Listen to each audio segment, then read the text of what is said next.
Shalom. Damai Yesus Kristus menyertai kita semua. Pada saat ini sebelum kita hendak merenungkan firman Tuhan, mari kita satu dalam doa.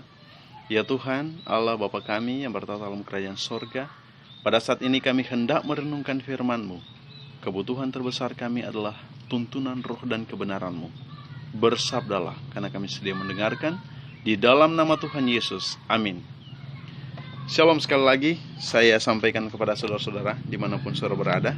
Pada saat ini kita akan merenungkan firman Tuhan.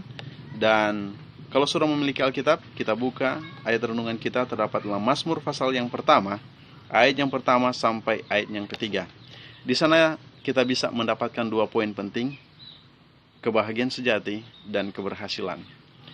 Di dalam pasal yang pertama, ayat yang pertama, dikatakan begini, berbahagialah orang. Jadi kitab Mazmur dibuka dengan kata berbahagialah orang. Saudaraku yang kekasih dalam Tuhan, bagaimana kita disebut sebagai orang yang berbahagia? Mari kita ikuti. Yang tidak berjalan menurut nasihat orang fasik. Berbahagialah orang yang tidak berdiri di jalan orang berdosa. Berbahagialah orang yang tidak duduk dalam kumpulan pencemooh. Jadi ketiga unsur ini atau tiga larangan ini, ketika kita singkirkan dalam kehidupan kita, maka kita disebut sebagai orang yang berbahagia, kata pemazmur. Dan ketika kita menyingkirkan akan tiga unsur atau larangan ini dalam kehidupan kita, kita disebut sebagai orang berbahagia. Nah, ketika kita melanjutkan step berikut di ayat yang kedua, dikatakan seperti ini. Tetapi yang kesukaannya ialah Taurat Tuhan, dan yang merenungkan Taurat itu siang dan malam.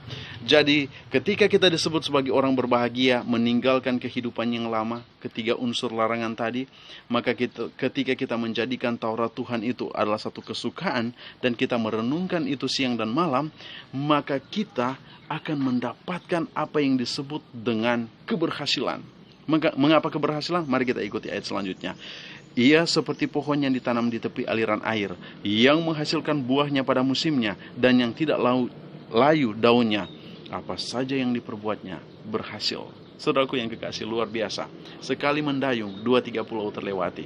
Sekali kita belajar firman Tuhan, di dalam satu pasal ini, ada dua poin atau dua makna yang kita dapatkan di sana, yaitu kebahagiaan sejati dan keberhasilan.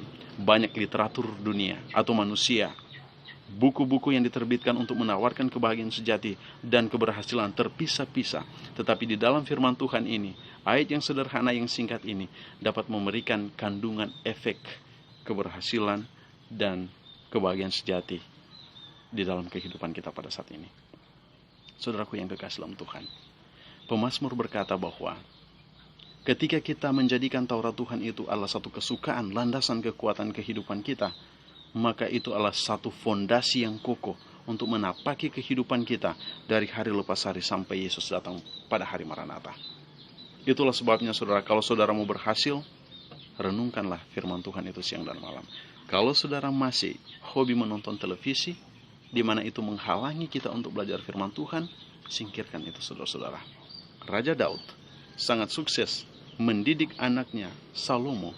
Dia memakai metode ini untuk mendidik Salomo, sehingga Salomo menjadi seorang raja yang termasyhur akan kebijaksanaannya, akan pertimbangannya, dan akan kearifannya. Dia adalah raja yang terbesar yang pernah hadir di dunia ini, saudaraku. Berkat didikan dari Raja Daud. Dan didikan inilah atau metode inilah yang dia tawarkan kepada kita pada saat ini, untuk mana kita dapat menjadi orang yang berbahagia dan orang yang berhasil. Yaitu kita menyingkirkan ketiga unsur larangan tadi. Kita tidak berjalan menurut nasihat orang fasik, kita tidak berdiri di jalan orang berdosa, kita tidak duduk dalam kumpulan pencemooh, tetapi melainkan kita menjadikan Taurat Tuhan itu adalah hobi kehidupan kita.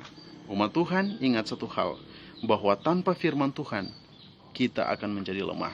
Sebagaimana Yesus terapkan itu di padang gurun, ada tertulis, itulah kemenangan daripada Yesus, dan itu juga harus menjadi kemenangan kepada kita. Itu keberhasilan Daud mendidik Salomo, itu juga harus menjadi metode kita untuk menapaki kehidupan kita dari hari lepas hari. Karena melalui firman Tuhan inilah kita akan mendapatkan keberhasilan. Amin.